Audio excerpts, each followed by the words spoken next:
সড়ক পরিবহনের চাঁদা যেটা বলা হয় সেভাবে আমি চাঁদা এই দেখছি না। সেটা হচ্ছে সেটা পরে করবে। সেটা হচ্ছে বাস মালিক সমিতি আছে, আবার শ্রমিক সমিতিগুলিও আছে, ফেডারেশন আছে। তারা তাদের কল্যাণে, এটা একটা অলিখিত বিধির মতো কোনো কোনো সময় তাদের কল্যাণেই তারা এটা ব্যয় করে, বিধায় কালেক্ট করে তাদের সম্মতিতে। চাঁদা আমি ওইটাকে বলতে চাই যে কেউ দিতে চায় না বা তাকে বাধ্য করা হচ্ছে, সেটা হলো চাঁদা।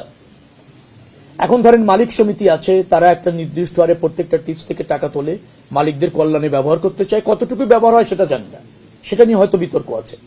কিন্তু তারা এই সমঝোতার ভিত্তিতে, আবার শ্রমিক কল্যাণ ফেডারেশন এরকম অনেক সংস্থা ওরা আছে, তো তারা এটা সমঝোতার ভিত্তিতে এরকম ভাবে করে।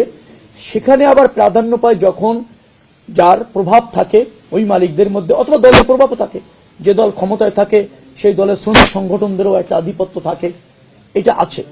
কিন্তু এইটা চাঁদা আকারে আমাদের কাছে দেখার সুযোগ হচ্ছে না, কারণ তারা সমঝোতার ভিত্তিতে করছে। চাঁদাবাজি এরকম যদি কেউ করতে আসে তার কোনো সুযোগ নেই, কোনো